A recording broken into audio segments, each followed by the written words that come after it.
क्रिया खा के कह डीजे विकास बेतिया प्यार नहीं हो देले रही कि ससुरारी क्रिया खा के कह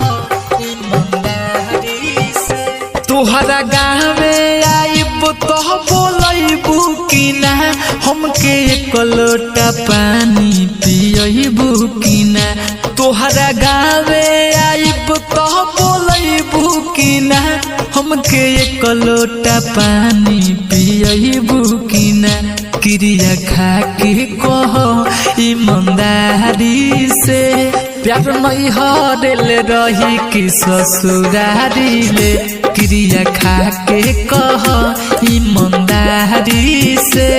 प्यार नहीं हरल रही कि ससुरारी ले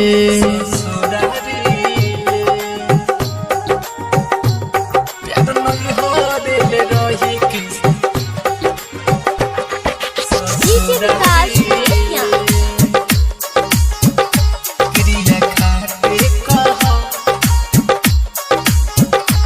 ईमानदारी से मिक्स बाय रजनीश जेके पिया के झोली में जईबू तू झूल हो हमारा के जान तू जईबू भूल हो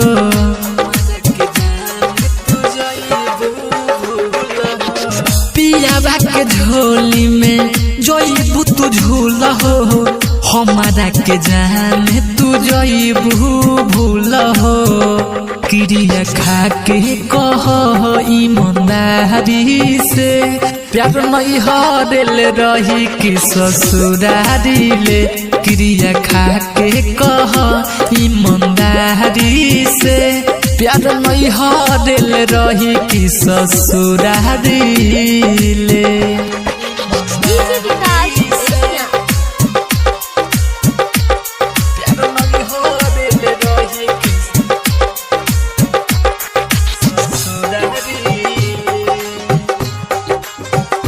क्रिया खा के कह ईमानदारी से शीतल प्रेमी के दे दिलु धोखा रजनीश जे के से निकल तारू मौका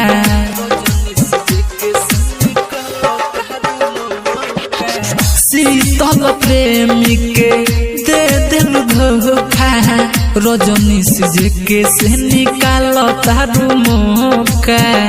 क्रिया खा के कह ईमानदारी से